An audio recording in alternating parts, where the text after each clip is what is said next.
Pronto, agora sim, aí sim. Ah, muito bem. Bem, nós já estamos com vários colegas já posicionados, outros convidados também na nossa reunião, outros vão entrando, viu, doutor Moacir? Mas, a Pois princípio, não? as minhas primeiras palavras são de agradecimento muito sincero da sua disponibilidade de estar conosco, doutor Moacir Lobato. Primeiramente, porque eu sei, até porque os processos eletrônicos continuam tramitando, o Tribunal de Justiça tem feito, inclusive, sessões de julgamento, além das virtuais, mas sessão de julgamento de processos, portanto, com a participação de advogados, é uma grande contribuição, nós estamos acompanhando esse trabalho do nosso TJ, estamos muito orgulhosos do trabalho que está sendo desenvolvido, e eu sei, evidentemente, da sua agenda atribulada, dos tantos convites que o senhor tem, e ter aceito estar conosco hoje foi de uma imensa delicadeza, de uma deferência muito grande, que nós todos estamos muito felizes, portanto, de recebê-lo. A Comissão de Direito Societário, ela foi instituída ainda em gestões passadas. Quem me antecedeu foi o doutor Fábio Apendino, do escritório Rolim Viotti Leite Campos, e eu agora, na gestão do doutor Raimundinho, assumi a presidência para o triênio 2019 a 2021, e nós temos hoje um grupo seleto de escritórios de advocacia que fazem parte, portanto, da comissão, a partir dos seus sócios, dos seus advogados, portanto, nós temos feito em cada reunião um convite. A doutora Cláudia Helena esteve conosco na reunião passada, ela fez uma exposição muito importante para nós, do acervo de processos, quantos processos eletrônicos que hoje tramitam nas duas varas empresariais. Convidei também a doutora Dilon, da segunda vara empresarial. Houve, então, uma panorâmica acerca dos processos empresariais nas duas varas, e, para minha alegria, e realmente muito atenciosa a sua aceitação, de estar conosco para falar, comercialista ilustre que é, meu professor, eu preciso dizer isso, que quando eu ingressei na Milton Campos, quem me recebeu na Milton Campos, quem me deu aulas de falência, e na época concordata, ele sabe que é sincero, as nossas reuniões lá na biblioteca da vetusta Casa de Afonso Pena, eu sempre me lembro disso, desembargador Moacir Lobato, porque a sua fidalguia, o seu desprendimento, o seu amor ao direito, a sua maneira tão generosa de ter acolhido a colega recém-chegada, que, na verdade, ainda muito jovem e mestranda, eu nunca me esquecerei disso, desse caráter elevado, dessa pessoa magnífica que eu tenho essa honra de poder chamar de amigo. Então, eu recebo as minhas boas-vindas na reunião da Comissão de Direito Societário. Os colegas, assim que forem chegando, eu estou vendo que alguns já estão... Pronto, vou admitindo, aqui agora estou aprendendo, sabe, doutor Moacir? Estou aprendendo, estou admitindo os colegas para que chegando, né? E assim que eu puder, estou admitindo vários, já estão todos chegando, para que nós possamos, portanto, começar a nossa reunião.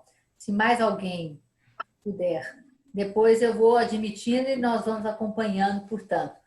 Alguns colegas estão sem o vídeo. Eu pediria a todos que pudessem abrir o vídeo para as boas-vindas ao desembargador Moacir Lobato de Campos Filho, para que nós possamos, então, iniciar a nossa reunião e, evidentemente, cada um à sua maneira, também depois dirigir-se à sua excelência, o desembargador, para poder, obviamente, fazer algum comentário, né? Alguma consideração, tenho certeza que o desembargador Moacir ficará muito feliz de poder receber.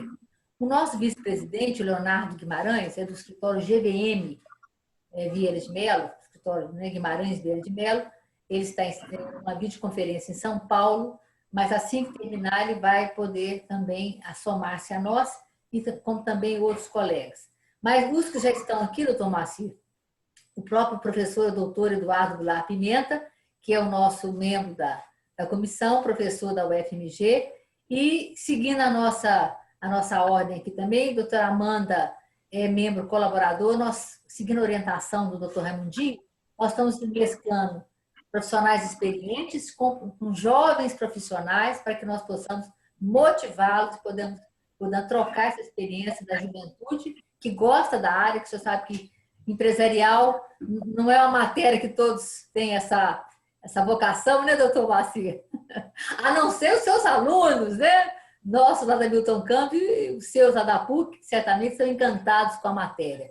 Mas nós temos o Francesco Palhares também, que é um jovem advogado, está ingressando também, né, na nossa comissão e que também está aprendendo, convivendo, trocando experiências, né? O Anderson Fagundes também é nosso convidado também. Seja muito bem-vindo, Anderson, viu? De recebê-lo na nossa reunião. Depois haverá a oportunidade de se dirigir também ao desembargador, tá? O Matheus Cifani é o nosso secretário-geral adjunto, também uma jovem liderança na nossa área, na OAB, foi muito bem recomendado, né, Matheus? Muito querido lá da nossa gestão, da nossa ordem, e também está somando. O Felipe Maia, não estou vendo ainda no vídeo, mas o professor Felipe Maia é o professor do mestrado da Milton Campos, Felipe Maia, ele ainda deve estar ingressando, aí está ele. Professor, está bem? Professor Felipe. Depois vocês terão a oportunidade... Tudo bem, doutora Celeste? De se dirigir Como vai? Boa tarde a todos. Com certeza vai ter o maior prazer em poder também estar pessoalmente respondendo pessoalmente no sentido virtual. O Gustavo Rugani, olá, Gustavo, você está bem? É do Machado Meia, é o nosso sócio coordenador em Minas Gerais, do Machado Meia, que também tem prestado uma contribuição muito importante na nossa comissão. Por isso que também... Boa tarde a todos. Prazer estar aqui novamente. Boa tarde, doutor Frederico Viana. Ele é do Souza Sescom, né? Souza Sescom. Eu falei errado, Sescom Barrier. Não é, doutor Frederico? Tudo bem? Doutor Frederico Viana Rodrigues lecionou na Milton Campos, não sei se o senhor se lembra dele, desembargador. Né? Com certeza. Ele teve no escritório do Celcinho Barbie, nosso queridíssimo Celcinho Barbie. Não é isso, Frederico? Isso. É um prazer vocês aqui terem assistido o pagador. Há muito tempo não nos encontramos recentemente no curso de processo, mas é um prazer reencontrá-lo. Nós vamos fechar os microfones, nós vamos fechar para não ter nenhum tipo de ruído, e depois que o doutor Moacir, Sua Excelência, se manifestar, ele terá e depois eu terá um prazer de eu poder ouvir algum comentário que, porventura, alguém, né, possa querer, com certeza, e isso vai dar muito prazer a ele. Com a palavra, então, vamos fechar os microfones.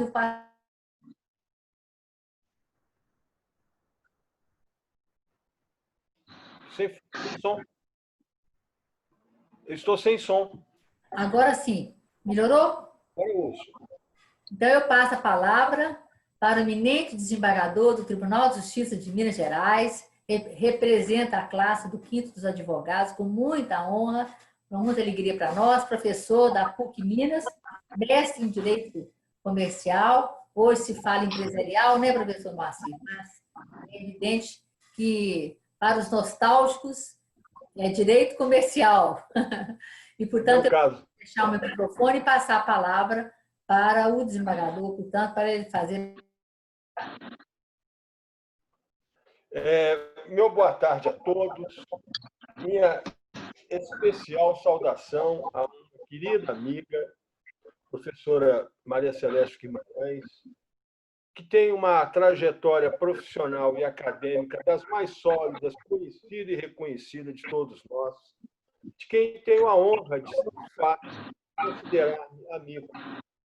De modo que aceitaram um convite para participar dessa reunião da Comissão de Direito Societário da Ordem dos Advogados do Brasil, professora Maria Celeste, bem conduzida por você, é uma grande, é uma forma de voltar um pouco a casa, que sempre... A gente sai, dizem alguns que a gente sai emprestado, né? Mas é sempre estar em meio a colegas, e aqui a minha saudação ao Frederico, ao doutor, um companheiro de longa jornada, embora muito mais jovem que eu, ao doutor Eduardo Goulart, que há muito tempo eu não via, meu ex-colega de advocacia geral do Estado, né? E é um prazer, uma honra muito grande reencontrá-lo, ainda que virtualmente. E a todos os demais colegas que estão aqui presentes, já falei aí informalmente com a doutora Amanda e com outros que vi rapidamente e outros que ainda não tive oportunidade de conhecer pessoalmente ou de vê-los aqui mesmo nesse compartilhamento de tela. De modo que é para mim, professora, doutora Maria Celeste Guimarães, um motivo de muita alegria, um momento de muito prazer, que no momento em que recebi seu convite, na hora, eu digo, não tenho o que conversar, não tenho o que pensar, né? Repito, é uma alegria realmente muito grande, muito intensa, poder participar aqui. Estou às ordens para aquilo que a gente puder conversar naturalmente em alguns temas.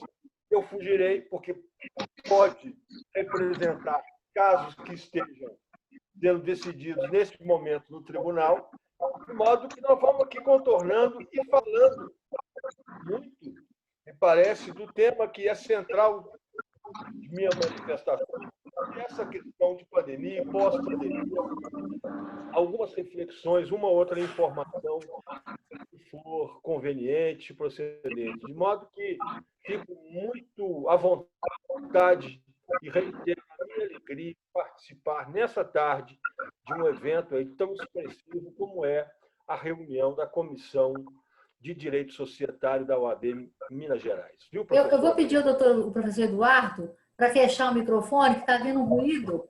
Viu, professor Eduardo? Fechar o microfone. O meu? É. Perdão. Não, eu vou aproveitar então e dar uma boa tarde ao doutor Moacir aí.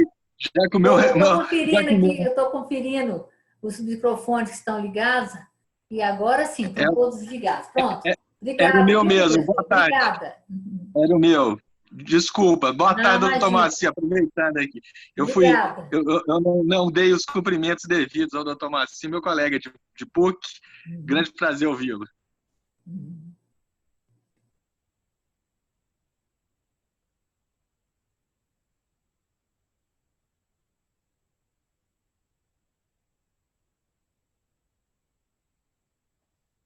Falo eu?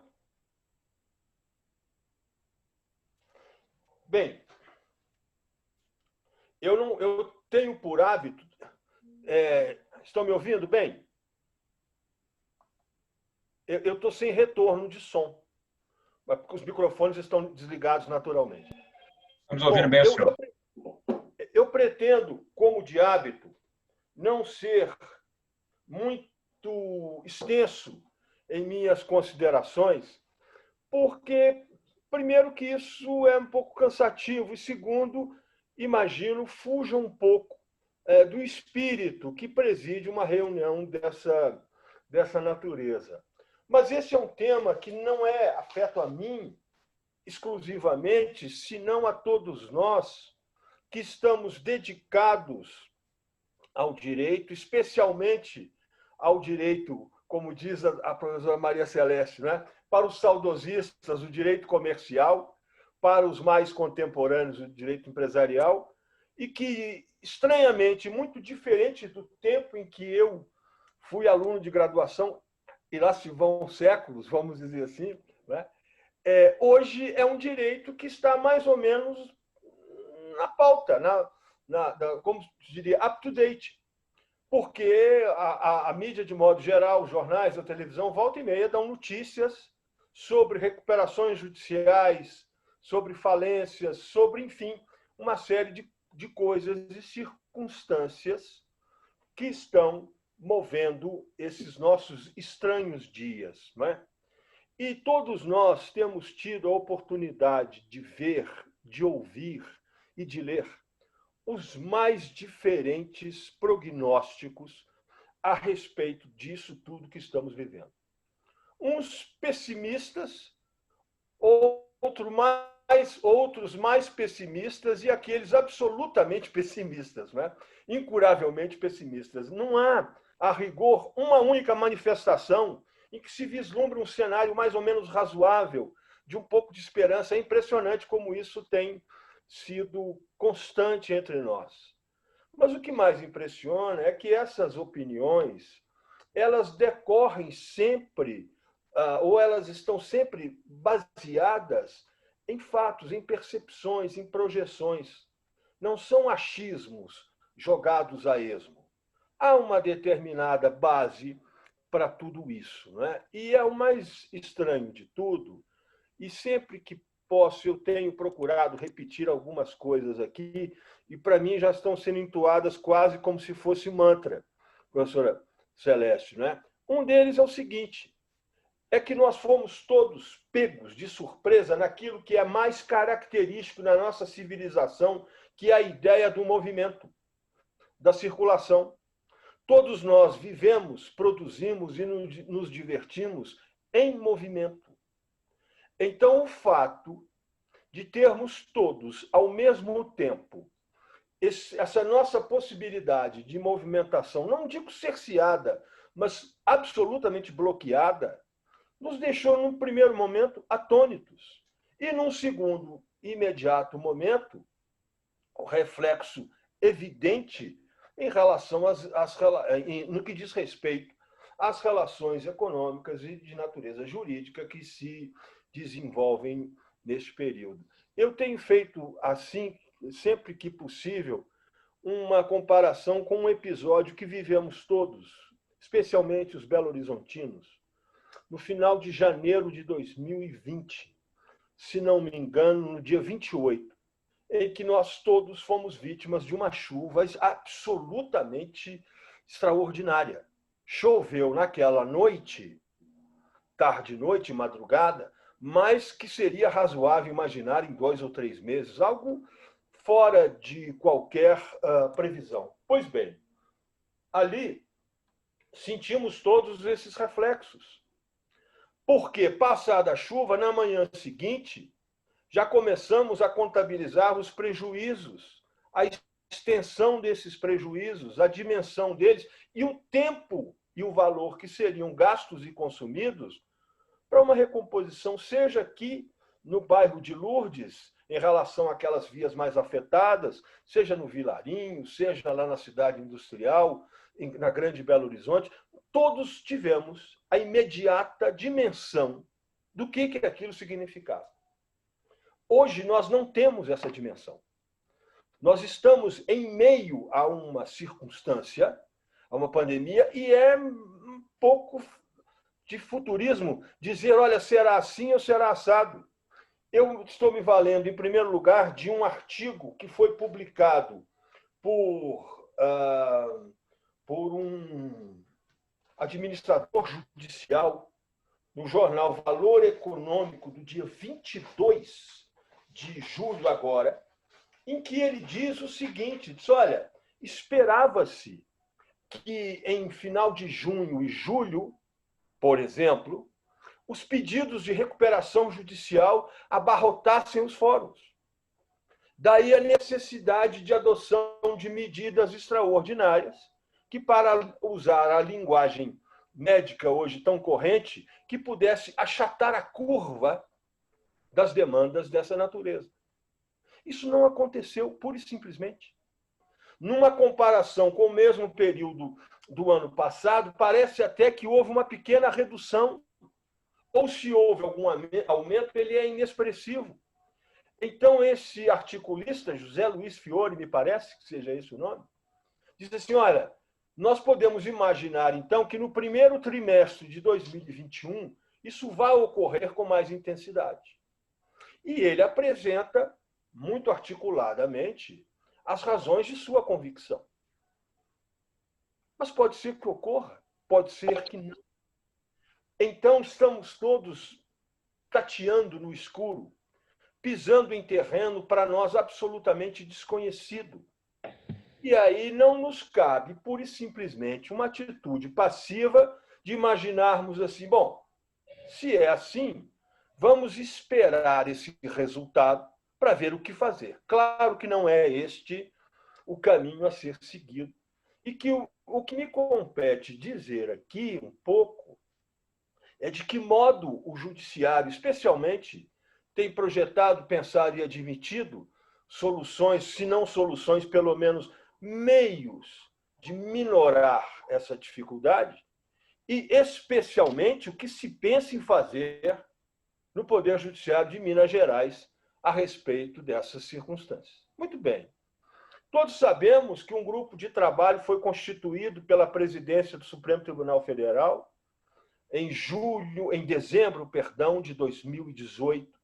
Um grupo de trabalho que reunia magistrados, professores, ministros do Superior Tribunal de Justiça, que teve ou que tem por objetivo pensar, propor soluções ou pelo menos estratégias no enfrentamento de questões pontuais sobre recuperação judicial e falência, especialmente, antes mesmo de pandemia. E vieram algumas sugestões e que foram absorvidas ou não de acordo com o entendimento da magistratura brasileira, considerando que são recomendações expedidas no âmbito do Conselho Nacional de Justiça e que não têm, por óbvio, todos sabemos, um caráter vinculante. Mas, especialmente a partir desse fenômeno da chamada pandemia e da Covid-19, essas ações foram concentradas e resultaram em algumas medidas, em algumas propostas que têm ganho aqui e ali adesões, em maior parte, e críticas de outro lado. Me refiro inicialmente ao projeto de lei conhecido 1397, que está em tramitação agora no Congresso Nacional, que tem sido objeto de inúmeras emendas parlamentares, e meu receio é de que a proposta originária seja, com a melhor das intenções, naturalmente, desfigurada em seu conteúdo e, mais que isso, em sua filosofia. Esse projeto de lei tem por objetivo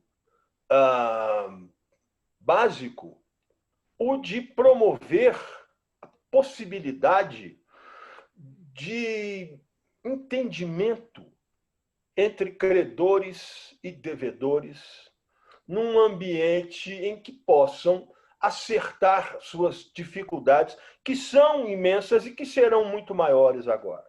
Propondo uma espécie de funil, na medida em que, num primeiro momento, todos os exercentes de atividade econômica sejam conclamados a esse entendimento, e depois só aqueles que têm, por exemplo, uma vinculação com a característica de empresário do Código Civil e da Lei 11.101, e, num terceiro estágio do mesmo PL, modificações pontuais da Lei 11.101, com o objetivo de superação desse momento mais agudo de pandemia. Pois bem, essa é uma recomendação que se faz de modo muito intenso no projeto de lei, mereceu e merece aplauso de muitos, mas há aqueles que dizem assim, não, espera aí, nós não podemos, em nome de um fenômeno ou de uma crise sanitária,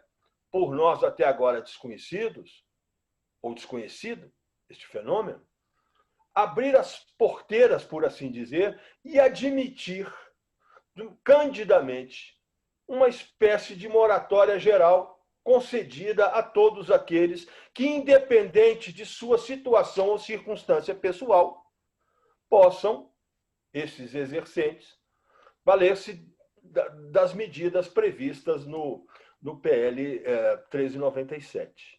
Esta é uma realidade, mas é digno de nota o fato de que há uma iniciativa que é técnica, que é científica, que é baseada na experiência de muitos países que têm enfrentado circunstâncias semelhantes e que têm, ou que tenham ou não alguma afinidade de sistema ou de sistemas legislativos com o nosso. Mas essa é uma iniciativa. E uma segunda, muito recente, agora de fim da semana passada, é exatamente a proposta sob roupagem de recomendação, oriunda do mesmo CNJ, estimulando a que os tribunais exerçam, incentivem e implantem os CEJUSCs, os Centros de Conciliação de Disputas, não é? Temáticos, voltados à questão do direito empresarial. Essa é uma medida que vem sendo conversada aí de algum tempo e que foi convertida numa recomendação muito recente. E há experiências como, por exemplo, em São Paulo, no Paraná, no Rio Grande do Sul, no Rio de Janeiro e no Espírito Santo, de iniciativas assimétricas, diga-se de passagem, não são padronizadas ainda, mas que revelam um esforço nesse sentido, exatamente para dar uma espécie de resposta, de presença àquela circunstância por todos nós esperada, de uma situação muito mais grave, muito mais delicada, no que diz respeito à inadimplência, à insolvência, tudo isso. Né? Basta que saiamos pela cidade de Belo Horizonte aqui, ou qualquer cidade de Minas, de médio porte, para verificarmos a quantidade de lojas cerradas, portas fechadas, de avisos de passagem de ponto, enfim, de uma diminuição evidente de atividade empresarial. E o jornal Folha de São Paulo trouxe também, se não me falha a memória, de uma semana a 10 dias, uma matéria interessante para dizer sobre as dificuldades das empresas. E veio uma notícia mais ou menos assim, disse, olha, mais do que a dificuldade, o que se constata é o encerramento puro e simples. É a constatação que tem, ou que fazem, esses empresários, grandes, pequenos, principalmente os pequenos, no sentido de absoluta impossibilidade de prosseguir. E aí entra ou ingressa neste cenário uma circunstância nossa, mineira. E esta, sim, é objeto de preocupação de todos nós, magistrados, advogados, empresários, e que diz respeito ao nosso modo de ser e às nossas circunstâncias. Eu me refiro aqui a dados oriundos da Junta Comercial de Minas Gerais, que dão conta da existência de 1.900.000 ou 1.900.000 empreendimentos, assim considerado. Que desses, 965.000, 900 qualquer coisa, ou 700 e tantos mil, estariam em Belo Horizonte. 1 milhão e pouco espraiados pelo interior de Minas. Muito bem.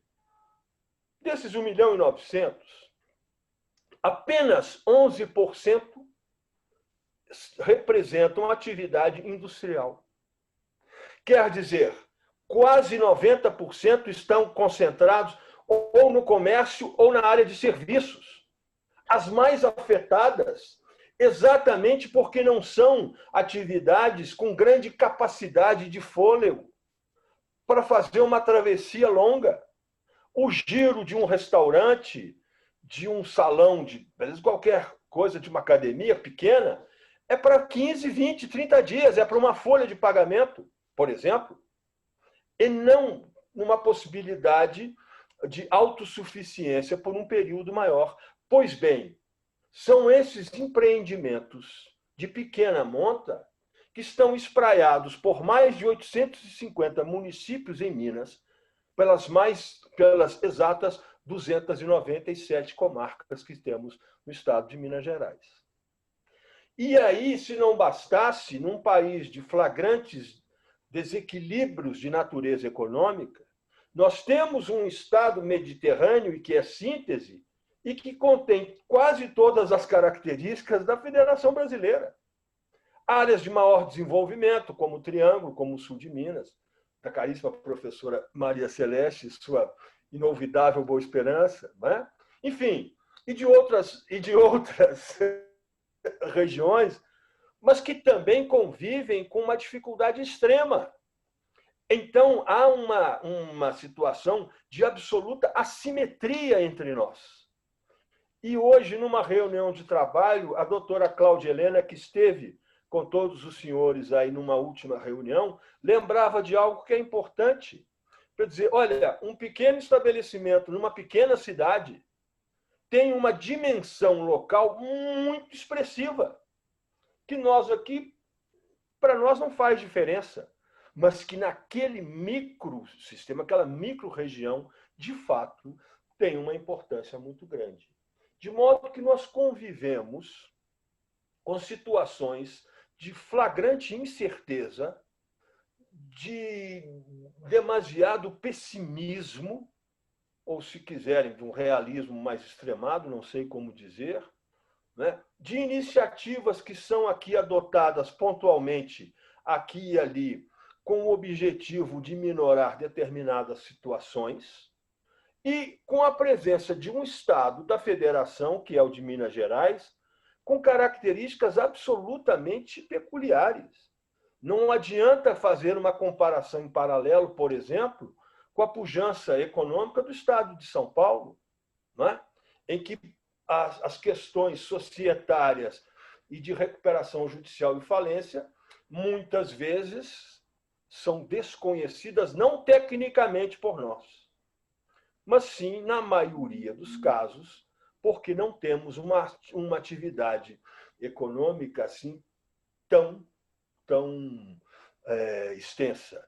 E é importante que estabeleçamos, a partir de então, uma cultura e que possa ajudar a fixar Minas Gerais como um estado pujante nesse aspecto.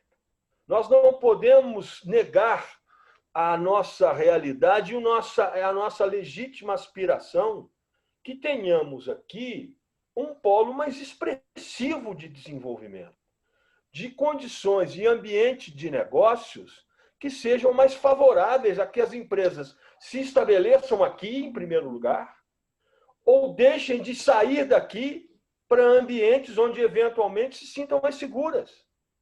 Esta é uma realidade que, se não é própria, vamos dizer, do Poder Judiciário enquanto matéria a ser decidida, não pode ser esquecida num contexto mais amplo. Este é um aspecto que, me parece, nos une muito intensamente num momento como esse. A necessidade que temos de estabelecer condições para que isso ocorra, não nos esquecendo que temos uma lei aí, com o pomposo título de Lei de Declaração dos Direitos da Economia, a 13.854, do ano passado, e que altera radicalmente muitos postulados prevalecentes até então entre nós, e que não teve ainda a oportunidade de dizer a que veio, exatamente porque colhida na sua mais tenra infância por uma catástrofe como a que vivemos hoje. Então, o que há é um quadro que pode nos sugerir, tão logo vençamos essa quadra mais difícil, uma situação mais favorável que vai exigir de nós, aí sim, o exercício também de nos readaptarmos a determinadas condições. Digo isso não porque seja daqueles que acreditem que um evento como esse vai mudar a natureza das pessoas. Não sou desses que acreditam nisso. Acho que individualmente cada um de nós pode reagir favoravelmente, outros não. Mas há determinados aspectos que têm que ser vistos, como, por exemplo, na área de insolvência.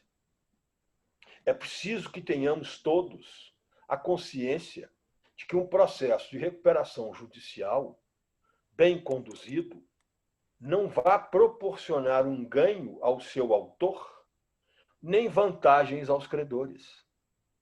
Se nós não tivermos claramente definida essa situação, haverá, como sempre, um impasse, e esse impasse pode conduzir a um resultado de muita frustração, imagino eu. De modo que eu concluo essa observação, professora Maria Celeste, no sentido de que estamos, sim, a nenhum de nós é dado ou dada a possibilidade de ignorarmos o que vivemos, mas que nem por isso nós podemos ou devemos cruzar os braços e esperar que as coisas aconteçam para, a partir daí, ver de que modo estamos reagindo. Este encontro que hoje tenho a oportunidade de compartilhar com tantos amigos é um desses exemplos. Eu vejo tantas iniciativas que têm sido postas aí, exatamente isso. Olha, vamos conversar, vamos discutir, vamos refletir sobre algo que está nos impactando de maneira tão forte, tão presente, mas sempre com a perspectiva de imaginar soluções, se não soluções, pelo menos caminhos que possam e que devam ser trilhados. Então, ao final, eu não quero compartilhar daquele absoluto pessimismo, de modo algum. Acho que vivemos uma dura realidade, mas que temos ampla capacidade, possibilidade de reagirmos e de vislumbrarmos algo melhor logo mais adiante, por assim dizer.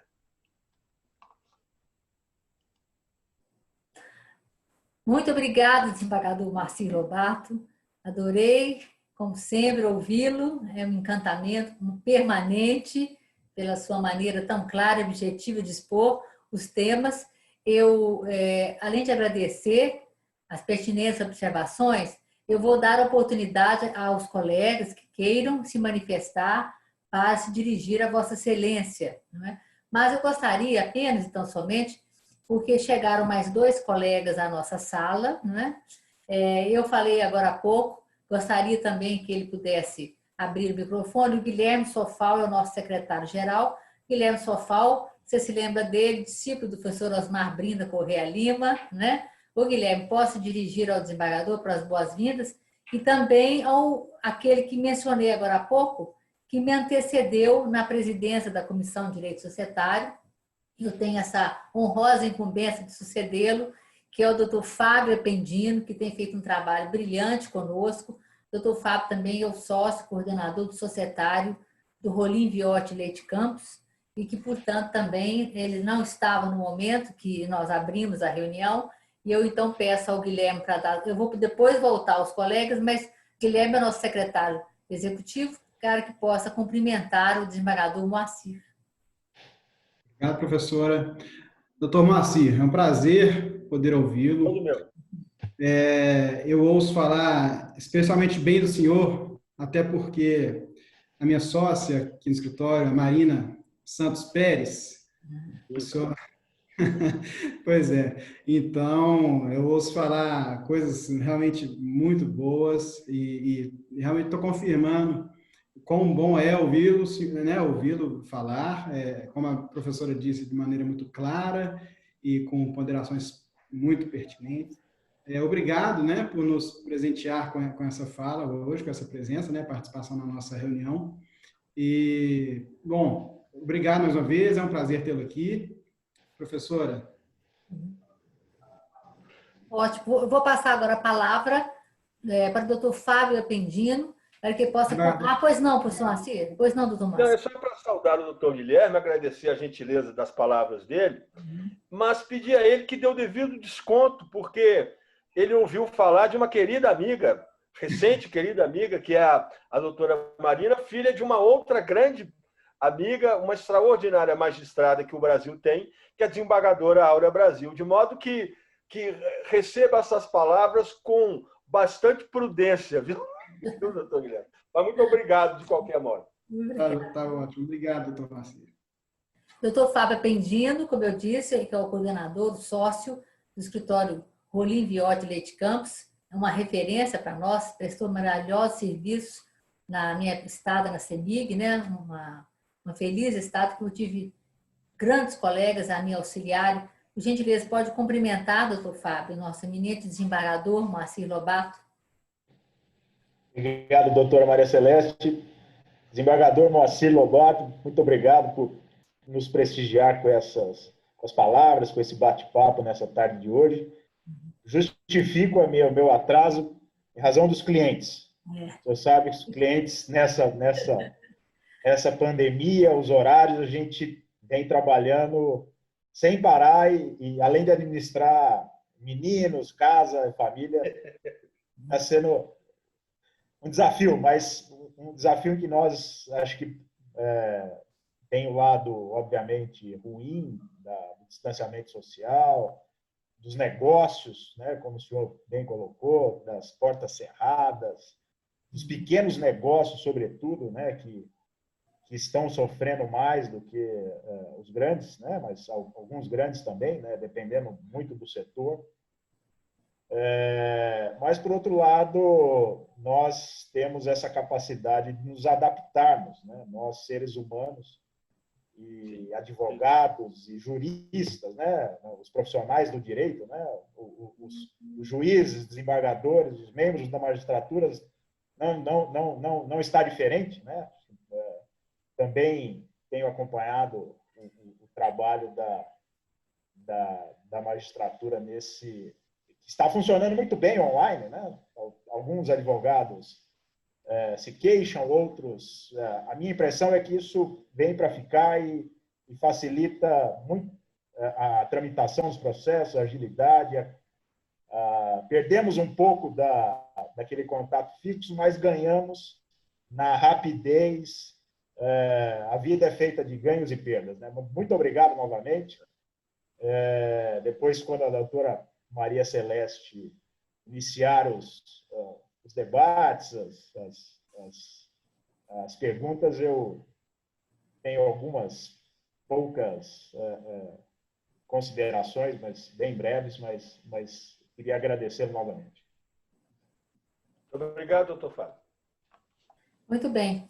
Eu vou dar oportunidade aos colegas, eu sei que todos estão muito ansiosos para ter essa palavra direta com o desembargador, mas eu gostaria muito de abrir o debate, eminente desembargador Moacir Lobato, de um tema que me causou a maior alegria de ouvi-lo. Não só a questão, né, muito importante da lei que tramita em regime de urgência no Congresso e que muitos criticam que quando chegar a pandemia pode nem estar mais, né, digamos, no seu auge, né, já está até passada, mas eu gostei muitíssimo de ouvir, eu acho que os colegas também estão muito interessados na questão do Sejusc. O senhor disse bem da última recomendação do CNJ e agora, mais recente, então, essa reunião de trabalho no Tribunal de Justiça de Minas Gerais, agora a terceira vice-presidência com o desembargador Newton, né, que está à frente. Mas a doutora Cláudia Helena, ela esteve conosco e deu um panorama de que hoje tramitam nas duas varas 1,5 milhão de processos ativos. Ela, inclusive, falou também, somando-se os processos do doutor Adilon, da segunda vara. Ela nos deu essa notícia de que ativos seriam 1,5 milhão. Desses processos ativos, ela não teria um número correto, mas 50% são ainda físicos e 50% eletrônicos. Foi a informação que ela, muito, muito interessante, que ela nos deu. E que desse acervo, seja físico ou eletrônico, ela não tem ainda esse número, mas 30% seriam demandas societárias. Porque nas varas empresariais nós temos, obviamente, outras, né, competências, como a falência, a recuperação, também a questão da sentença arbitral. Então, ela nos deu essa notícia que 30% são demandas societárias, que na sua maioria, um comentário muito importante também, até do próprio doutor Adilon, quando eu conversei com ele sobre esse tema, muito litigiosas as demandas, né? Ele brincou, muito litigiosas, né? E a doutora Cláudia Helena, ela ponderou a falta, doutor Moacir, de uma jurimetria. O Tribunal de Justiça, é evidente que os juízes monocráticos, singulares, não têm uma estrutura para poder fazer um trabalho desse, de diagnóstico, que seria muito útil, mas não havia o que muito se usa, né, em outros estados, a jurimetria. E que agora, nesse contexto de conciliação empresarial, seria muito bem-vinda para verificar aquelas demandas que poderiam, portanto, serem conduzidas à conciliação empresarial, porque nós sabemos, querendo ou não, como diz o professor Fagulhoa, naquela maravilhosa webinar que o senhor participou, o processo tem seu tempo, né? Ele tem um tempo que não é o tempo do agente econômico e da necessidade, portanto, da economia. Então, é evidente que não há como agilizar-se tanto quanto os agentes econômicos podem pretender, porque existe um tempo de maturação da própria do entendimento, do contraditório, da formação, portanto, do convencimento, da própria forma da lei. Então, eu gostaria de ouvi-lo nessa nova gestão que o senhor, inclusive, congrega agora, participa, né, do comitê muito importante da Escola Judicial, se há algum trabalho, alguma tendência, alguma coisa sobre a questão da necessidade de jurimetria para nós levantarmos, para termos mais dados sobre os processos, não estou dizendo de todas as áreas, mas se, por exemplo, há alguma iniciativa ou que se possa pensar em alguma coisa nesse sentido. Eu gostaria de ouvi-lo, o que o senhor acha dessa matéria que nos interessou muito. Pois não, a palavra é sua. Muito bem. Eu começo, a partir dessa consideração, doutora Celeste, para dizer o seguinte. Há mais ou menos 50 dias, talvez um pouco mais, depois da eleição dos membros da administração do tribunal, eu fiz um contato com o desembargador Newton Teixeira de Carvalho, que é o terceiro vice-presidente do tribunal, e é encarregado, dentre outras coisas, da inovação e gerenciamento do Sejusques.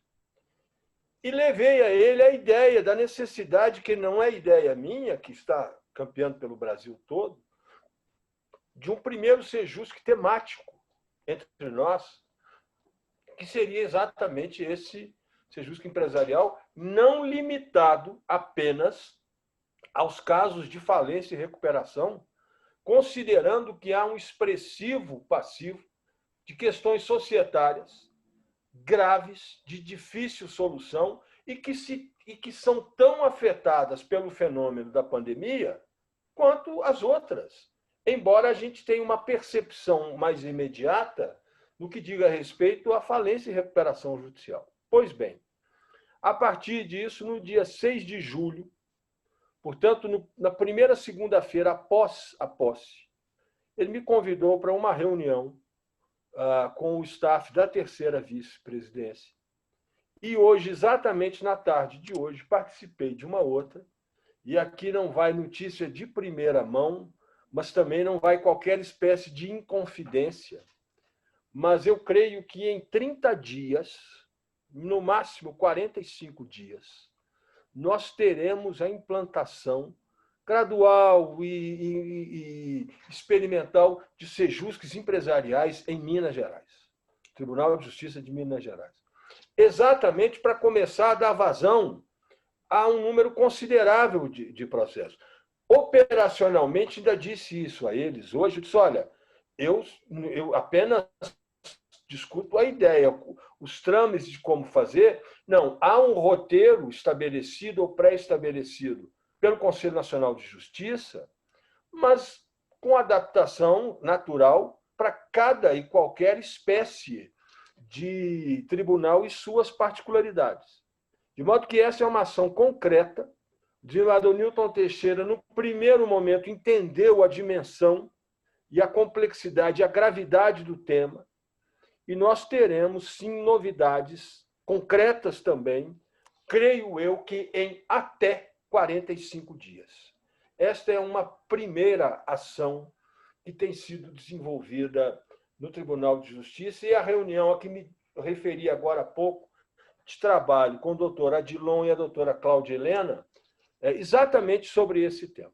Não é? Mas com calendário, não é uma questão para ser vista para quando for possível. Não. O que ficou claro para mim, sem que eu me comprometa com esse resultado naturalmente, é que há uma decisão muito tranquila, muito firme neste sentido. Esta é uma primeira ação que me parece importante. Se me permite, eu gostaria de estender para uma outra consideração que é exatamente a seguinte: a das câmaras especializadas, a das varas especializadas e das varas regionais especializadas. Também são recomendações oriundas do Conselho Nacional de Justiça.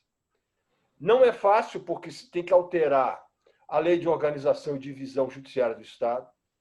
E essa é uma matéria que eu tive a oportunidade de discutir, de conversar pessoalmente com o presidente Gilson Soares Lemes. Já havia conversado com o presidente Nelson Messias, mas ele, agora que está no início de mandato, já me adiantou que a Comissão de Regimento Interno está debruçada sobre a questão da especialização, e eu acho que, pelo menos torço para que assim seja, uma especialização que não se limite à matéria empresarial.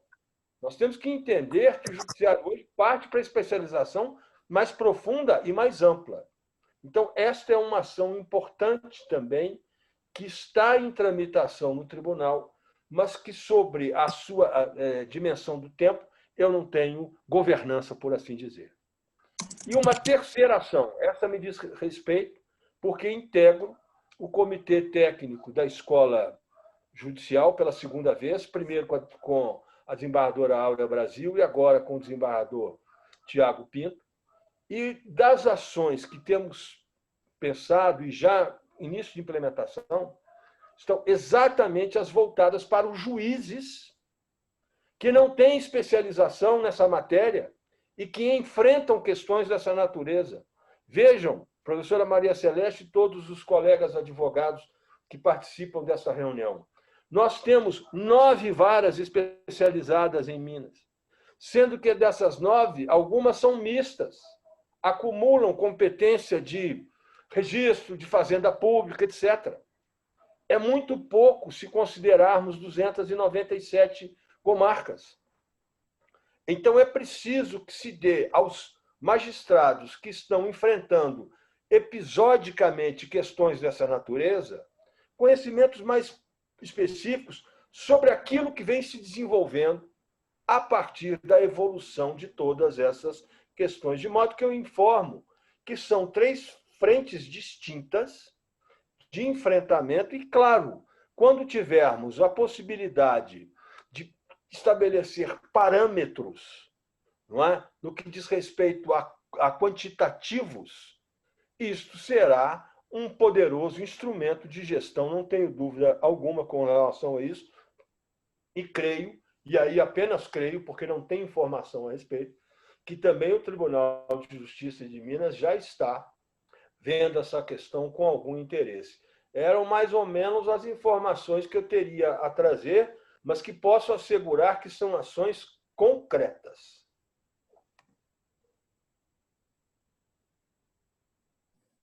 Eu agradeço muito, porque as notícias são muito alvissareiras, doutor Marcia, muito bem-vindas, e parece que há uma iniciativa muito vigorosa de, evidente, procurar soluções para esse gargalo que nós comentamos, que são, querendo ou não, além da falência e recuperação, essas demandas societárias, que, querendo ou não, uma demanda societária, ela desgasta, inclusive, o agente econômico, ela gera perda de valor para empresas e, acima de tudo, o conflito, quanto mais ele se alonga, é evidente que há perda, portanto, como nós comentamos agora há pouco, do próprio vigor econômico do Estado. Quanto mais demandas nós temos, mais possibilidade, inclusive, de que essas empresas possam estar perdendo valor, possam estar perdendo concorrência, possam estar perdendo mercado, e isso é evidente que gera uma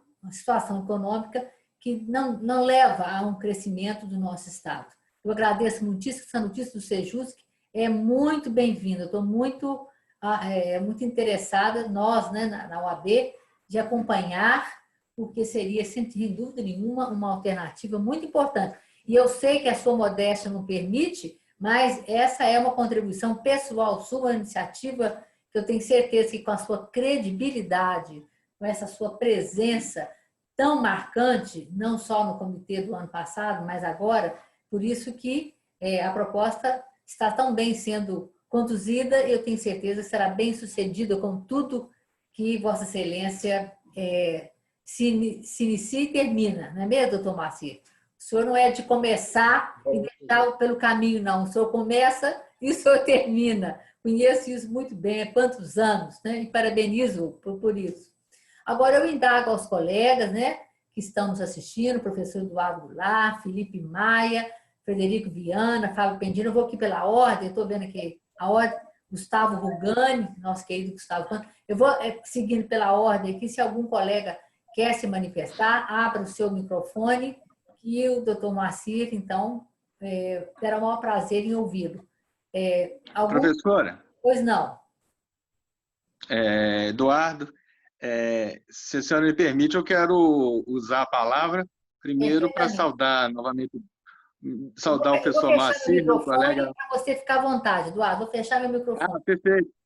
Não, só saudar o professor Moacir, cumprimentar pela apresentação. Infelizmente, não temos mais encontrado, né, professor? Era uma satisfação encontrá-lo tanto na Procuradoria do Estado quanto lá na PUC, mas fico satisfeito sempre que o vejo e que tenho o prazer de ouvi-lo. Quero cumprimentar pela exposição. Eu quero compartilhar da sua preocupação também, pelas informações que o senhor colocou aí ao longo da sua apresentação quanto à não subida do número de recuperações judiciais, né? Eu começo a pensar que talvez nós tenhamos um estouro do número de falências, talvez para o ano que vem, o que me deixa particularmente preocupado, porque, afinal de contas, como o senhor bem ressaltou, nós precisamos da atividade empresarial. O senhor, que é uma pessoa da área empresarial, na docência, sempre foi, acredito que o senhor vai compartilhar comigo da imensa preocupação que é essa possibilidade, né? Que nós temos. O processo de falência já é naturalmente um processo muito complexo e que traz muitos custos, e aí eu quero só compartilhar a minha preocupação de que nós enfrentemos aí, e o judiciário especificamente, um aumento exponencial nesses pedidos de falência. Como é que vai ser possível administrar isso aí, né? Porque a falência, eu não consigo ver ninguém ganhando na falência, né? Não há ninguém que ganhe alguma coisa com a falência. É um instituto, assim, a meu ver, inócuo. Não sei o que o senhor pensa. É isso que eu queria colocar.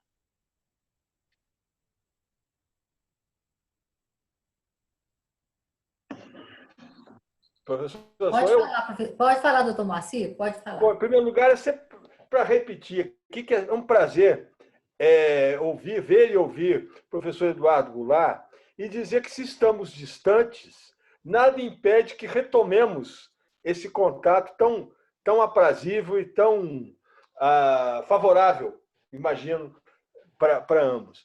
Eu tenho a exata, e me faltou dizer, porque eu não cheguei à ponta do raciocínio que você, professor, desenvolve, que, se estão represados os pedidos de recuperação judicial, isso pode significar, mais amanhã, que haja, sim, um estouro de demanda nas falências, por conta exatamente de tantos empreendimentos fechados. E essa é mais uma razão que me leva entusiasmadamente a acreditar que essas iniciativas, como, por exemplo, Sejusques, etc., isso pode ter uma relevância, né? E aí vai ser preciso o envolvimento de todos, porque há, inclusive, uma expectativa de que nos frustremos todos, de que haja a preparação de uma estrutura, ainda que tímida, ainda que não a desejável, mas que isso não venha. Por quê? Porque existe um certo acanhamento das pessoas em relação a isso. Eu, muito rapidamente, se me permite, professora Maria Celeste, acho que tem um exemplo que ilustra perfeitamente sua preocupação, professor Goulart, que é o seguinte: há 3, 4 anos atrás, houve uma determinada iniciativa que envolveu gente do Instituto dos Advogados, um administrador judicial e o Tribunal de Justiça. E fomos para uma determinada comarca que por uma questão de elegância eu não vou declinar o nome, para fazer uma exposição sobre isso. Comarca progressista, bem situada, etc. E seria o evento no centro da cidade. E às 7 horas da noite, quando entramos para verificar como seria, havia lá 5 ou 6 pessoas na plateia. E a divulgação foi ampla. E o responsável lá, ou um dos responsáveis, aflito, esfregando as mãos assim, veio justificar dizendo assim, olha, eu acho que o problema, sabe o que é? Que nós estamos no centro da cidade. Tem empresário que, se entrar aqui, alguém que está num bar, alguém que está passando, fala assim, olha quem está aí, ver uma questão de falência, e que, segundo eles, concordata. Então, existe esse acanhamento, esse temor ainda entre nós em Minas, e me parece isso é mais expressivo ainda. Então, será preciso, a partir, inclusive, de sua observação, de que nós tenhamos um esforço comum, entidades representativas, OAB, por sua advocacia empresarial, enfim, Poder Judiciário, para que, quem sabe, tenhamos êxito nisso e essa explosão de demanda, professor Eduardo, fique pelo menos contida, ou que nós não tenhamos a possibilidade de presenciar algo que seja nefasto, devastador do ponto de vista quantitativo. Estou inteiramente de acordo com o amigo, o que, aliás, para mim é sempre comum. Eu sempre concordo. Eu leio seus trabalhos e digo assim, professor Eduardo Goulart tem sempre razão. Mais uma vez, eu lhe digo o mesmo aqui agora. Doutora Maria Celeste, posso ficando na mesma conversa, né? Na mesma claro. Casa, eu decidi a ordem aqui, mas o Fábio pedindo, né, Fábio? Fique à vontade, Fábio. Vou desligar meu microfone para você poder usar a palavra. Desembargador Moacir, nessa linha, né, um possível diagnóstico que eu faço, pelo menos na experiência profissional aqui, é que a recuperação judicial, sobretudo, ela, da forma como em vigor hoje, né, na lei em vigor, ela é um instituto, né, um mecanismo que funciona bem para a média e grande empresa. A pequena empresa, né, ele, por falta de desconhecimento, por não acesso aos profissionais competentes e necessários para organizar esse processo, pelos custos talvez envolvidos, eles acabam ficando desamparados e o que lhes sobra, né, o que lhes resta é a falência ou a dissolução irregular, que é o pior cenário de todos, né?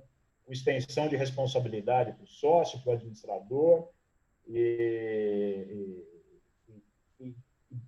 justo por falta, talvez, de acesso, né, de desconhecimento e acesso ao profissional competente para organizar esse processo de recuperação e de falência da empresa.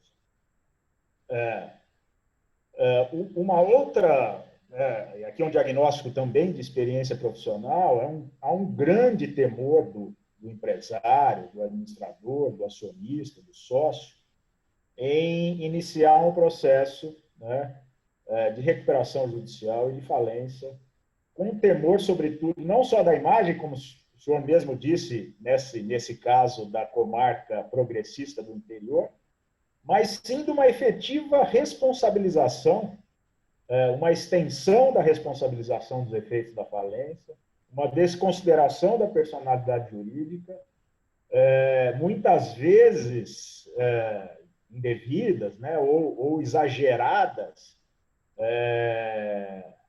sobretudo quando se diz respeito aos débitos trabalhistas, aos débitos fiscais, aqueles débitos não negociáveis, vamos chamar assim, mas também em relação às dívidas comerciais, né, as dívidas negociais.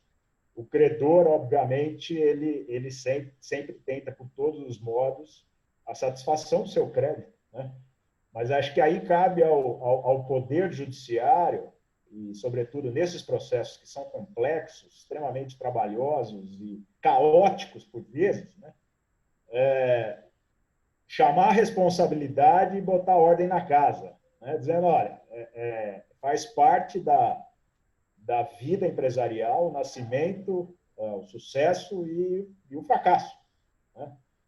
O sistema capitalista está calcado nas empresas, né? Isso faz parte do nosso, inclusive um pilar da nossa Constituição Federal, né? Então, eu lanço são mais ideias do que uma pergunta propriamente dita, uma reflexão para colocar aqui em debate e a gente continuar nessa boa conversa.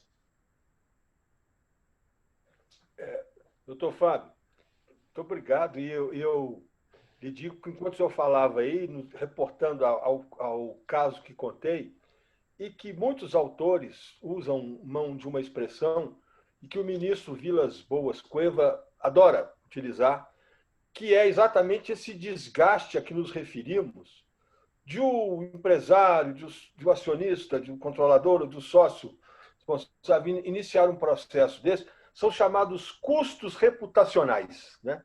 É uma expressão que define muito bem esse temor a respeito. Mas um ambiente assim, tão requintado do ponto de vista de ideias, eu tenho uma questão, doutor Fábio, que nós poderemos, inclusive, continuar essa discussão depois, que é exatamente com relação ao eventual sucesso da recuperação judicial. Todos nós conhecemos, a PUC de São Paulo promoveu, durante 3 anos, um trabalho que denominou, ou que foi denominado de Observatório da Insolvência. E lá, algumas crenças, algumas lendas urbanas foram confirmadas, outras não. Mas há um dado que me chama a atenção, que é o seguinte: escuta, nós não temos um indicador que sirva firmemente para dizer se há sucesso da recuperação judicial. Porque depois de 2 anos, o processo, o caso como que se desgarra do processo. O prazo de duração é marcado em lei. E a gente tem apenas o dado de jurimetria, como diz a professora Maria Celeste, dos casos em que foram convolados em falência. E há outros que são asteroides, que ficam girando indefinidamente, gravitando em torno, sabe-se lá do quê. Então, creio eu que até mesmo a recuperação judicial, e eu estou de pleno acordo com você, doutor Fábio, quando diz que ela é mais voltada para os negócios de médio e grande empreendimento, sem dúvida também creio da mesma forma, mas tenho aqui alguma desconfiança que pelo menos não temos indicadores seguros que nos afirmem que este é o modelo de sucesso. Dizer que ele é muito melhor do que a concordata é meio covardia, porque qualquer coisa seria muito melhor que a concordata velha de guerra, lá de 1945.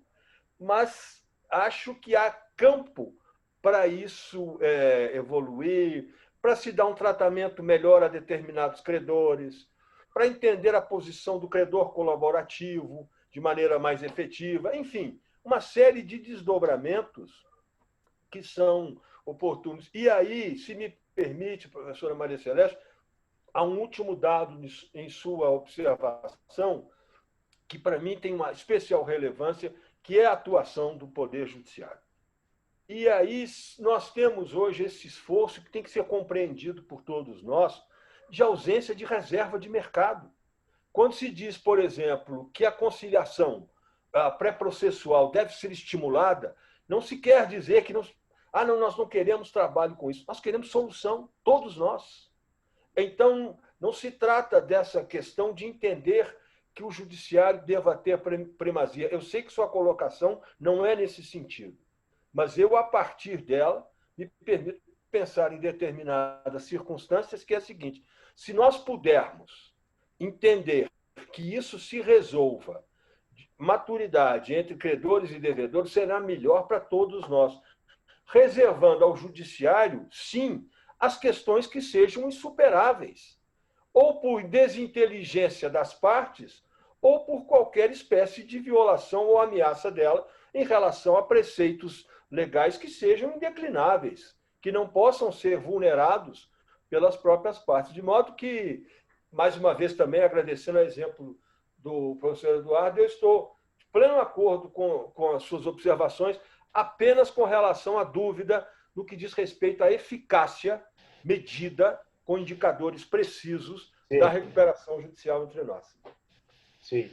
Isso é uma estatística de dentro do escritório, vamos chamar assim, que não pode ser, obviamente, não tem utilidade nenhuma em termos nacionais, obviamente. Mas isso é sinal que elas foram muito bem conduzidas. Muito obrigada, viu, Fábio? Muito obrigada pela sua colaboração. Eu indago ao professor Felipe Maia se ele quer fazer uso da palavra, alguma consideração, e ele que é nosso colega, membro na faculdade de mestrado, no campus. Professor Felipe Maia, se gostaria de fazer alguma consideração para que eu pudesse, portanto, passar para algum colega. Você quer, Felipe? Boa noite. Agora já é boa noite, né, doutora Celeste? Isso, obrigada. Queria mais cumprimentar o desembargador, doutor Moacir Lobato, dizer que sou um ouvinte frequente, né? Já estive em algumas vezes ouvindo ao desembargador.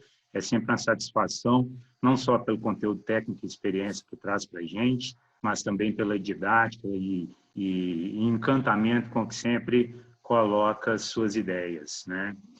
Então, foi um prazer, uma satisfação, desembargador.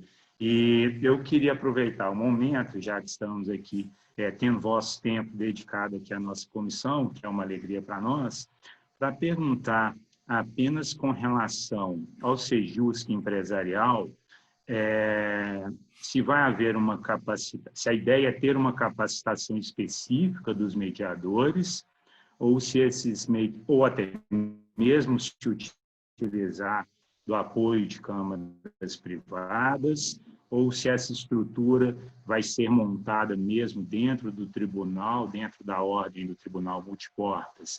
Essa era uma consideração que eu queria ver se o senhor tem alguma informação adicional para nos dar. E uma curiosidade com relação às câmaras, a ideia das câmaras, ou projeto, né, das câmaras especializadas no tribunal, se a ideia seria uma câmara ou duas, na medida em que, como advogado, para mim, a ideia da especialização ela é positiva, mas a ideia de uma câmara ela me é apreensiva também, pelo enrijecimento da jurisprudência e o bem ou mal, hoje temos uma quantidade significativa de câmaras julgando matérias, pelo menos, de recuperação. Acho que tantas matérias cíveis, empresariais, estão em um certo número de câmaras, 9, 10 câmaras, assim como as matérias de recuperação e falência, né? Então, queria, se possível, ouvir Vossa Excelência aí sobre esses dois temas. E, mais uma vez, parabéns aí pelas palavras, obrigado por vosso tempo aqui conosco, foi uma alegria poder ouvi-lo. Obrigado, doutor Felipe, sempre gentil, generoso em suas considerações. Eu quero começar pela última abordagem para dizer que, há mais tempo, eu entendia que uma Câmara seria suficiente. Mas fui convencido por colegas advogados e por colegas magistrados que, de fato, uma só Câmara pode criar um sentimento assim, de fossilização do pensamento. Ah, não, olha, naquela Câmara se decide dessa maneira. Então, hoje, eu tenho a mesma convicção que, ainda que sejam câmaras mistas, e eu digo aqui especulativamente, porque isso é uma matéria que está com a comissão de regimento, da qual eu não participo, deixar isso muito claro, mas eu também tenho a mesma ideia, no sentido de que, ainda que não sejam exclusivas, porque isso depende muito aí sim de jurimetria, tipo de demanda, da quantidade de demanda que tenhamos, mas que sejam câmaras mistas, mas mais de uma, pelo menos duas, em que se possa ter uma variação e, quem sabe, até um convencimento de posições de uma para outra Câmara. Estou inteiramente de acordo. Quanto à primeira questão, eu vou pedir ao eminente advogado compreensão pelo seguinte: eu trouxe aqui a informação que julguei importante no limite de minhas possibilidades. Essa é uma matéria que está sendo conduzida no âmbito da terceira vice-presidência pelo desembargador Newton Teixeira de Carvalho, que, com o maior cuidado, está verificando tudo isso, conversando, etc. Então, tudo que eu disser aqui será meramente especulativo, porque essa é uma questão que está sendo pensada e decidida, e acho que no momento certo, que não tardará, ele fará com gosto o anúncio de como é que essas questões serão vistas, mas só posso dizer que sim, este é um tema muito importante e que, por certo, será considerado no âmbito da terceira vice-presidência. Tá? Muito obrigado mais uma vez, doutor Felipe. Obrigada, Felipe. Eu agradeço. Foi um Depois prazer. nós podemos convidar o doutor Newton Teixeira, né, doutor Márcio? Imagina. Para que ele possa também participar de uma reunião conosco, quando ele tiver, obviamente, já estruturado esse tema, ele possa também vir e falar para nós sobre essa nova estrutura do Sejusc empresarial, que está sendo muito esperada, viu, doutor Márcio? Muito esperada, viu?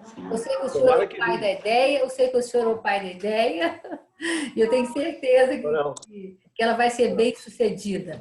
Eu quero aproveitar ainda para cumprimentar um colega também recém-chegado que estava em outra live, ele se desculpou e mandou, inclusive, uma mensagem que tem pelo senhor o maior apreço, que é o professor Henrique Barbosa. O professor Henrique Barbosa, ele me avisou que viria um pouco mais tarde, e ele é um grande colega também. A docência do IBMEC e o avanço se deve ao papel dele, à coordenação dele. Então, eu gostaria, doutor Henrique, que pudesse também fazer assim, a sua saudação ao desembargador Moacir Lobato. Eu vou fechar meu microfone. Fique à vontade, doutor Henrique. Professora Celeste, primeiro, obrigado pela sempre gentil introdução e referência aí, sempre merecida, fruto da amizade e gentileza costumeira da senhora, né? Eu não podia deixar de passar aqui, mesmo que tardiamente, para louvar e dar um abraço aqui no nosso querido desembargador Moacir Lobato. Não vou ousar, por estar pegando o bonde andando, ou fazer qualquer consideração ou pergunta, para não falar bobagem, né? Mas foi uma pena ter perdido esse bate-papo aqui. Ontem pude assistir um pedacinho de outra live do desembargador também, sobre recuperações, sempre prudente e perspicaz, aprendi muito, mas é para dar o meu abraço aqui e me desculpar de novo por ter chegado tardiamente hoje, mas quando eu aceitei o convite desse outro webinar lá com a turma, eu não me atentei de verdade para a nossa reunião mensal e aí os horários acabaram conflitando. Obrigado de novo pela compreensão e paciência. E, desembargador, meu abraço grande de novo e obrigado pela cortesia de estar aqui conosco. Muito obrigado, doutor Henrique Barbosa. É sempre um prazer, se não vê-lo, pelo menos ouvi-lo. Muito agradecido. Eu gostaria de saber, o Gustavo Rugani, que também é o nosso colega, membro da nossa comissão, que é do escritório Machado Meia. Eu fiz menção ao Rolim Viotti Leite Campos, mas Machado Meia também, na nossa área societária, nos prestou relevantíssimos serviços, é um escritório referência, nós temos uma grande empatia com os colegas, e o Gustavo é o que coordena o societário aqui em Minas Gerais. E você gostaria de fazer alguma consideração com o doutor Moacir, caríssimo Gustavo? Claro. Em primeiro lugar, agradecer, né, a disponibilidade do Dr. Moacir, excelentes palavras, foi muito proveitoso para a gente entender o que está acontecendo. E eu tinha, na verdade, os colegas fizeram a dúvida que eu queria explorar um pouco, o professor Eduardo e o professor Fábio. Eu, infelizmente, aqui na minha prática, tenho visto realmente assim, uns casos de insolvência sofrendo um aumento bastante relevante. E senti, eu, pelo menos aqui, eu tenho sentido na pele de duas formas, tanto atendendo ao cliente quanto me tornando credor, eventualmente. Então, Mas eu acho que esse era o ponto principal e muito, muito interessante a colocação também sobre não só o momento atual, mas como a onda futura, né? Que isso vai resultar quando a gente já não tiver mais um momento de pandemia, mas certamente um grande número de falências e num futuro próximo, né? E isso preocupa bastante. Seu crédito é privilegiado, Gustavo, é alimentar. Fica tranquilo que você vai receber. Mas tem um limite lá, né, Fábio? Tem um limite. Bom, Aliás, mais que privilegiada, agora está equiparada trabalhista, viu, Gustavo? Aí, ó, isso. eu agradeço a manifestação tão gentil da minha de colega e digo que não vou me manifestar, porque vai que o caso caia na minha mão, em grau de recurso. Muito Então, é melhor ter obrigada, viu, metade Gustavo? por hora. Muito obrigada, Gustavo, viu? A gente perde o amigo, mas não perde a piada, né? Eu também vi que chegou um pouco antes, eu não gostaria de ter interrompido o nosso eminente desembargador, mas o doutor Bernardo Cal, ele está conosco há mais tempo, eu não pude interromper. Ele é do escritório Sescom Barrier, colega do doutor Frederico Viana Rodrigues. É um escritório também que eu não me canso de aplaudir, né? Sempre atuou conosco lá na CEMIG, sob a coordenação. Eu disse ao doutor Bernardo Cal que ele não poderia ter um melhor professor do que o próprio doutor Frederico Viana Rodrigues, né? Eu pergunto, Bernardo, se você quer fazer uma saudação ao desembargador Moacir Lobato, porque você já chegou há algum tempo e eu não tive oportunidade de lhe dar a palavra, né? Você está conosco aí, Bernardo? Estou vendo. Oi, professora. Pois bem. Sim, muito obrigado. Cadê noite, seu rostinho? Cadê seu rostinho aí? Peraí, deixa eu ligar aqui. Oi, estou aqui agora. Então, professora, muito obrigado, boa noite. Doutor Moacir, eu também não consegui pegar a palestra do senhor, mas eu estava numa reunião aqui virtual também, mas queria agradecer a oportunidade, né, queria agradecer a disponibilidade do senhor de estar aqui com a gente, de nos ilustrar aqui com a brilhante apresentação, tenho certeza que foi. E queria agradecer também as palavras da professora, sempre muito gentil. E é isso, doutor. Muito obrigado. Muito obrigado, doutor Bernardo.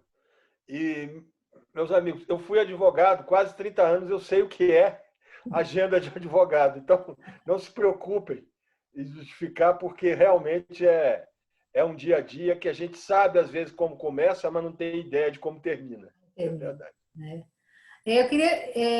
Eu vou aproveitar. Anderson, você está conosco desde o início, Anderson?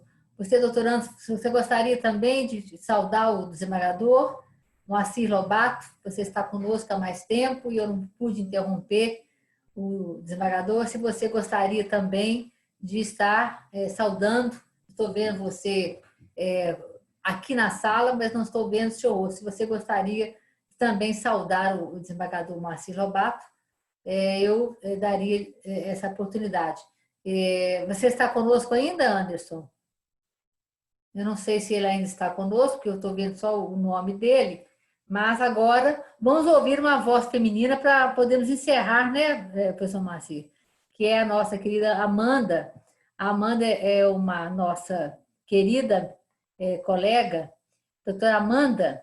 Ela foi minha aluna na Milton Campos. Eu vou usar a primeira pessoa do plural, a primeira pessoa do singular, que isso me envaidece muito, viu, Amanda? Ela foi minha aluna na Milton Campos, foi minha monitora, né, durante muitos semestres na Milton Campos, concursada, ela fez a seleção, concursada. Depois fui uma co-orientadora dela, junto com o professor Vinícius Contígio, e depois minha estagiária no escritório, e depois advogada do escritório. Então, é com muito orgulho, hoje ela está fazendo a pós-graduação com o professor Henrique Barbosa, lá no IBMEC, mas você quer também saudar o eminente desembargador, querida Amanda?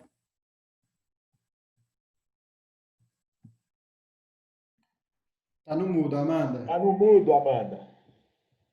Desculpa. Doutora Maria Celeste, muito obrigada pelas suas cordiais palavras, como sempre. Eu que tenho uma honra de ter sido né, sua aluna, trabalhado com você, sempre muito me engrandeceu. E eu serei eternamente grata por tudo que eu pude aprender com você, da mesma forma que agradeço a exposição de Vossa Excelência, desembargador Moacir, foi realmente muito proveitoso e com viés muito prático, que é isso que a gente precisa, né, na nossa atuação, e às vezes a gente fica um pouco perdido e ter um rumo sobre essas questões nesse momento tão incerto é realmente muito prestígio mesmo estar aqui e ouvir isso tudo. Então, quero agradecer e parabenizá-lo pela exposição. Muito obrigado, doutora Amanda. E a senhora tem tantas referências e qualificadoras da doutora Maria Celeste que eu já imagino sua competência profissional deve ser das mais expressivas mesmo, porque são elogios verdadeiros e eu sei que ela não os dispensa a quem não os mereça. Eu fico muito honrada. Muito obrigada. Eu não sei se eu esqueci de algum colega, por favor, se manifeste. Não sei se eu... Cifane, eu também já cumprimentei você, Cifane, Matheus Cifane. Eu não sei se Matheus Cifane já pôde saudar o desembargador, porque às vezes eu posso estar esquecendo algum colega. Cifane, você já saudou o desembargador, nosso secretário adjunto? Foi uma grande exposição, Excelência, desembargador Moacir Lobato, é uma referência na nossa área, e foi um prazer muito grande poder estar aqui com o senhor, estar nessa exposição. Eu coaduno de muitos comentários, dos receios, principalmente em relação às falências no ano que vem. Eu tenho um pouco de uma sensação, talvez pela experiência, que talvez não aumente muito as ações de falência. Eu acho que as empresas de pequeno porte, microempresas não pedem falência, eu tenho essa impressão. Questão de custos, questões de próprio montante da dívida, isso tudo foi discutido hoje. Eu acho que talvez aumentem muitas ações de cobrança e as desconsiderações de personalidade jurídica. E, enfim, eu gostaria de mais uma vez agradecer Vossa Excelência, desembargador Moacir Lobato, pela disposição, doutora Maria Celeste, nossa presidente, nossa grande liderança do direito societário, da advocacia do direito das mulheres e da OABMG, pelo espaço e pela oportunidade de fazer parte dessa grande comissão. Muito obrigado. Muito obrigado, doutor. Quem sabe, e torçamos para que o senhor tenha parte da razão e que eu e o professor Eduardo Goulart estejamos meio equivocados em relação às falências. Tudo nesse momento é especulação, não é? E no âmbito das especulações, quem sabe nós não tenhamos aí um horizonte mais risonho a nos esperar daqui para frente. Muito obrigado por sua participação e por sua consideração. Professora Maria Celeste. Pois não, pode falar. É registrar que o nosso colega Anderson escreveu no chat que está sem microfone e parabenizou o desembargador Moacir Lobato e agradeceu a senhora também. Ah, tá certo. É porque eu estou vendo aqui que ele está conosco, mas eu vi que ele não pôde se manifestar. Eu vou pedir agora a todos que puderem entrarem, portanto, com um vídeo para a gente fazer a nossa foto final que vai para o nosso site, que vai para o nosso Instagram. Eu queria convidar a Sua Excelência, o desembargador Moacir Lobato. Nós temos no Instagram da comissão e sobre as nossas atividades, a atividade dos colegas, a sua participação que foi divulgada no nosso site, foi divulgado também no nosso Instagram. O nosso site, eu sempre peço a ajuda dos universitários, o nosso site é www.comissãodireitosocietário.com.br. Nós criamos esse site, inclusive as nossas apresentações estão sendo gravadas, depois nós fazemos um resumo, divulgamos para os colegas. E no nosso Instagram é @societário OAB-MG. Então, eu gostaria que todos pudessem ligar o vídeo. Como é que, Lucas, aqui eu vou compartilhar a tela aqui, Lucas, para a gente tirar uma foto e ser divulgado. Eu divulguei também para os nossos colegas, doutor Moacir, presidente de outras comissões. Falei que eu ia gravar, que depois estaria disponível para eles, né? porque nós temos várias comissões temáticas que são análogas à nossa. Muito bem. Bernardo Cal, vamos lá. Está faltando o Bernardo. O Lucas, meu assistente, que fica sempre me ajudando. Ai, ai. Então, o Anderson. Pois é, já soube que você está sem microfone, Anderson. Você está sem microfone, né? Que eu gostaria de... você não tem como abrir o microfone, né, Anderson? Aí. Nós não estamos ouvindo você, Anderson. No chat ele disse que realmente está sem. Ah, tá certo. Então, nós vamos... O Bernardo parece que também teve que sair, mas nós vamos... Vou tirar meu óculos, né, Amanda? E vamos tirar uma foto, portanto, para a gente poder colocar no nosso site e no Instagram da comissão. Pronto? Uhum. Ele vai tirar mais uma, se caso.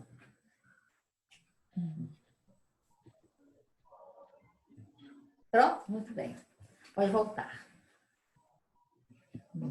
Às vezes o óculos até esconde, né, Celeste, algumas coisas. Não é o seu caso, Amandinha. Não é o seu caso. Pode ser o meu, mas o seu, de jeito nenhum.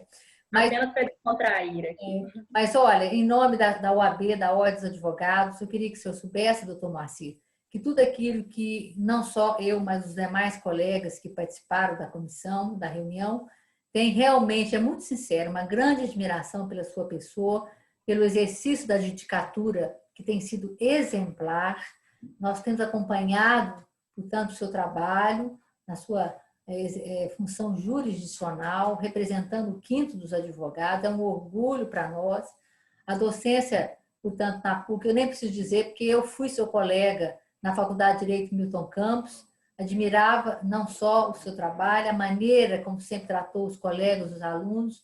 A Milton Campos perdeu muito quando, lá na PUC, você, portanto, perdão, o senhor foi agora, né, está até hoje como professor daquela casa, mas sem dúvida nenhuma, o seu tempo para nós foi muito precioso. Nós agradecemos o doutor Guilherme, nosso Sofal, que é o nosso secretário, Matheus Cifani, em nome do Leonardo Guimarães, que está também numa live com um assunto em São Paulo, também não pôde interromper, e todos os colegas que se manifestaram. Saiba que é muito sincero, a admiração é muito grande, é uma referência para nós, e esperamos que numa reunião futura mais novidades, mais boas notícias o senhor possa nos trazer, porque todos sabem que o professor Moacir é um vocacionado, a vocação dele ao direito empresarial eu conheço há muitos anos, e eu tenho certeza que, passo a passo, desembargador Moacir, com a sua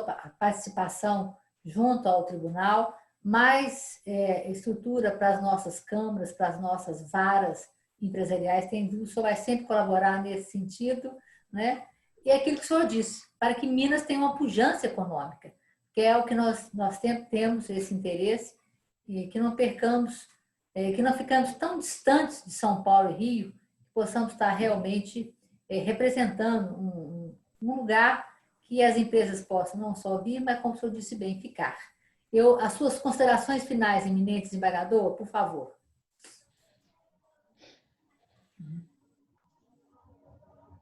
Bom, depois de um fim de tarde tão agradável, eu só posso agradecer a todos, em especial e principalmente a minha querida amiga, a professora Maria Celeste Guimarães, pelo convite que me foi formulado, que eu recebi com muita alegria, porque falar para advogados tão expressivos, com uma trajetória ou com trajetórias profissionais tão adequadas, é sempre um motivo de muita alegria, de muita satisfação. É assim que eu me sinto.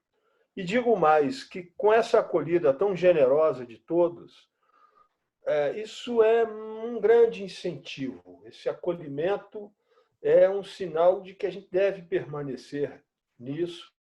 Eu acho que nós temos um caminho árduo pela frente, mas creio que ele trará muitas alegrias. Eu sou um defensor árduo dessa questão da especialização no tribunal, não escondo isso, mas com uma atitude prudente, porque, na verdade, são coisas que se constroem ao longo do tempo. Não seria ingênuo querer que, num passe de mágica, conseguíssemos conquistar tudo aquilo que desejamos. Isso é uma construção que se faz exatamente de maneira coletiva, tendo o apoio de lideranças tão expressivas como são todos os integrantes, a quem eu saúdo especialmente nessa tarde, os que estão presentes aqui, os que eventualmente não puderam, e o faço mais uma vez na pessoa da doutora Maria Celeste Guimarães. Muito obrigado por essa acolhida tão gentil e pela possibilidade de trocarmos ideias aqui. Eu levo algumas boas ideias, várias delas, para que a gente possa continuar refletindo e trabalhando a respeito. E, como disse a doutora Maria Celeste, quem sabe num próximo encontro nós tenhamos mais novidades e possamos celebrar mais adiante cenários mais favoráveis e conquistas efetivas para os jurisdicionados, para a magistratura, para a advocacia de um modo geral. Eu sempre entendi que, neste campo, devemos caminhar todos juntos. Não somos antagonistas, temos interesses que são comuns, cada um respeitando o seu âmbito de atuação. Infelizmente, nesse período, estou privado de uma das coisas que mais gosto de fazer, que é receber os advogados no gabinete, que é conversar a respeito. E tão logo tudo isso esteja no passado, quem sabe nós possamos retomar esse convívio que é tão prazeroso e que é tão significativo. Muito obrigado a todos. Espero revê-los proximamente, quem sabe com mais notícias, aí sim, concretas, efetivas, numa marcha que me parece pode ser dura, mas ela será irreversível. É o que penso e que desejo. Muito obrigado a todos. Muito obrigada, doutor Maciel. Saudação para nós todos. Vamos abrir os microfones para os aplausos ao desembargador Moacir Lobato. Obrigado. Muito agradeço, desembargador Moacir. Muito obrigada, doutor Antônio. Muito obrigada. Obrigado, desembargador. Muito agradecida pelo seu tempo precioso, viu? Pela deferência. Absolutamente, um prazer. Muito obrigada. Até logo. Boa noite. Obrigada aos colegas também, muito agradecida. Muito obrigada pela presença e participação. Obrigada. Boa noite a todos. Obrigada. Estão para me retirar. Obrigado. Boa noite a todos. Todos e a todas. Boa noite, Nós gente. temos Boa noite. 15 membros na comissão e tivemos hoje 13 participações. Foi um sucesso, viu, Excelência? A comissão é composta por 15 membros. Tivemos 13 participações, foi uma beleza, agradeço muito, viu? Muito obrigado, uma honra para mim. Até logo, gente. Tchau. Tchau, obrigada. Obrigado a todos. Você gravou? Já está gravando, Tomás. Deixa eu pegar. Tá viu? Vou pagar aqui. A segunda vara acabou de mandar.